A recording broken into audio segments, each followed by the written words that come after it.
Okay, today is very, very exciting because we are going to learn about heresy. Brought my piece of paper today.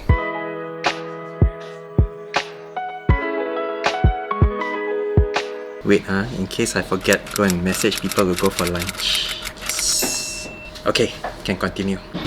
So the reason why I say heresy is because I'm looking at verse 27. And what Paul does in this verse is he tries to correct or he tries to identify a potential wrong teaching that can come out of right teaching. This is my chauta piece of paper again. I'm looking at 1 Corinthians 15 and today I'm concentrating on verse 27. And it says this: For God has put all things in subjection under his feet. And you notice there that there's a kind of like quotation marks on this verse. It means he's quoting scripture.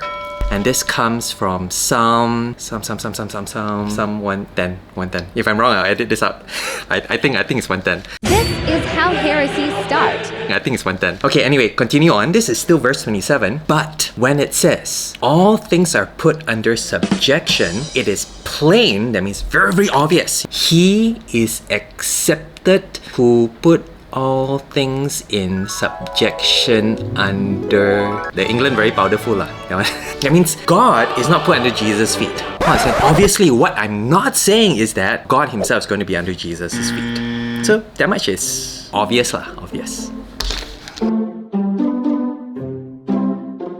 So why is this important? Well, the Bible is essentially saying don't take one part of the Bible and put it against another part of the Bible. In this case, verse 24 has already said that God will receive the kingdom from Jesus, but verse 27 says that God has put all things under his feet, i.e. his enemies. So don't try to go and try to put these two verses against each other by saying that God will be under Jesus' feet. Simple, right? Boy, don't know how to spell enemies. A shy man.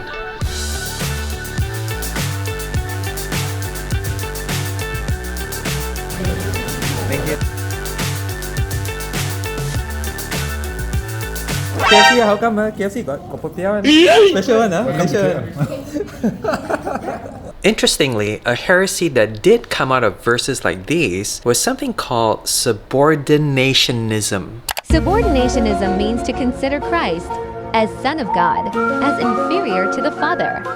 Now, the moment you hear something like that, when someone says to you that Christ is not God, that Christ is less than God, that Christ was created by God, immediately, any one of us would go, ha, heresy, wrong, false teaching. Correct or not? But then, the thing is, the reason why people come up with heresies like these, my notifications. Happy birthday to you, happy birthday to you, happy birthday to Ashton, happy birthday to you. Back to the video. The reason it comes up with heresies like this is to preserve truths like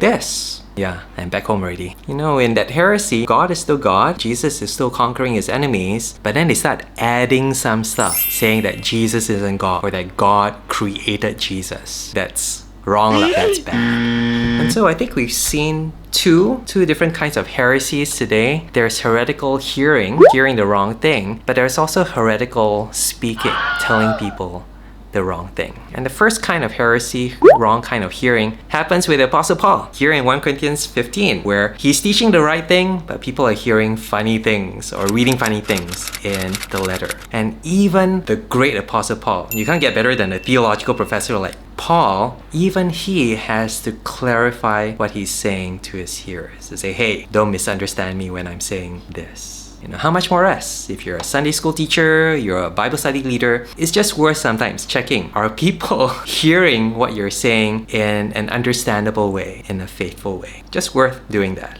But secondly, there's heretical teaching. And that's where people like me, I need to check myself because I'm doing stuff like this on YouTube. I need to check, hey, am I saying the right thing to people? And it might not come from a misunderstanding of the truth. I might be learning it from Paul, I might be learning it from a good Bible college like SBTC, but then through a kind of over-eagerness, a kind of overemphasis. Again, like this, I start adding stuff, I start putting things that are there that aren't in the Bible. I end up teaching something that the Bible isn't teaching. So here's a kind of heresy that has to do at the level of the teacher, at the level of someone who is communicating the gospel. Are we not only understanding it correctly, but are we communicating it with the right emphasis, with the right balance? And I think the word here is the right tension, holding together the different truths that we see in the different parts of scripture without diminishing one at the expense of the other.